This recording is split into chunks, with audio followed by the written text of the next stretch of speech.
The Wheat School on RealAgriculture.com is brought to you by C&MC, Syngenta Canada, and the Alberta Wheat Commission. Hey, Carrot Strauss here with RealAgriculture.com. I'm back here today with another Wheat School episode, and I have here with me Jeremy Boychyn, who is an agronomy research extension manager with Alberta Wheat and Barley Commissions. How is it going today? It's great, Kara. We're in the banana belt. It's warm. I feel spring coming along, which means we're going to be putting some seed in the ground here soon. Absolutely. We are going to get that wheat seed in the ground, but before we do so, we are going to, pay attention to some of the things that we need to do in order to maximize that yield. And one of those things is actually looking at our potassium levels and our phosphorus levels. Do you want to elaborate a bit on that? Absolutely, Kara. So hopefully all of the farmers have either planned to or have already taken soil samples for this year.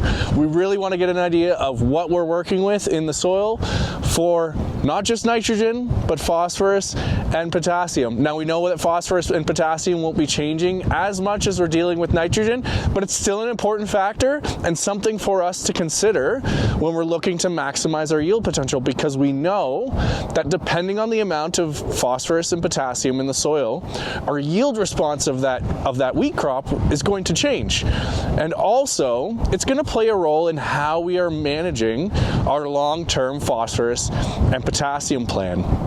Because phosphorus and potassium, they take a little bit more time to manage, and typically we want to look at a longer time scale, more specifically at phosphorus. So when we think about phosphorus and we're putting down phosphorus with our wheat seed, and we get that soil test back and it tells us, okay, Mr. Farmer, we have 20 pounds of phosphorus in the soil. What does that mean for my application? What does that mean in terms of yield response? And we know, based on research done by Ross McKenzie and Alberta Ag historically, that there are yield responses that we can expect from phosphorus application based on our soil test phosphorus. Now remember, Kelowna is the soil test method we want for phosphorus in Alberta. That's what all of our recommendations are on. So if you're getting soil tests done, looking at phosphorus, make sure you're looking at the Kelowna soil test for phosphorus. So when we get those numbers back, based on what we can get an idea of, if I put phosphorus down, am I or am I not likely to see a yield response? So with the medium to low range of phosphorus, which is 50 pounds of phosphorus in the soil, so 25 ppm or less, we have a 60 to 100% chance of seeing a yield response. So this is going to cover a lot of the soils in Alberta, Western Canada. A lot of them are in that medium to low range. But if you're in the soil test range of 50 pounds or greater, or 25 ppm or greater, the likelihood of seeing a response is in that 30 to 50% range. So less likely to see a response. You say, Jeremy, does that mean I shouldn't be applying phosphorus if my soil test phosphorus is high?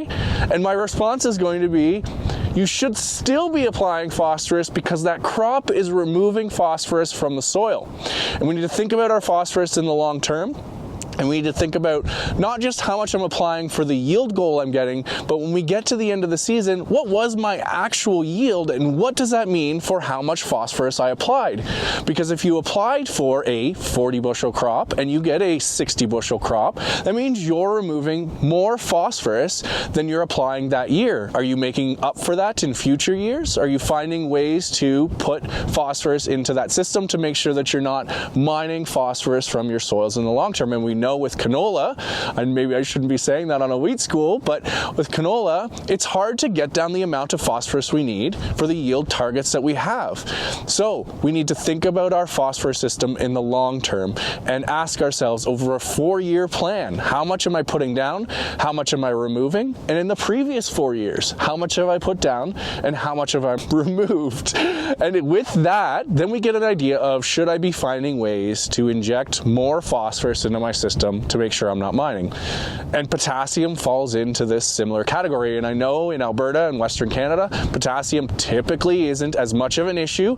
We see more land with high potassium levels, but we still need to consider our removal and we need to consider our response.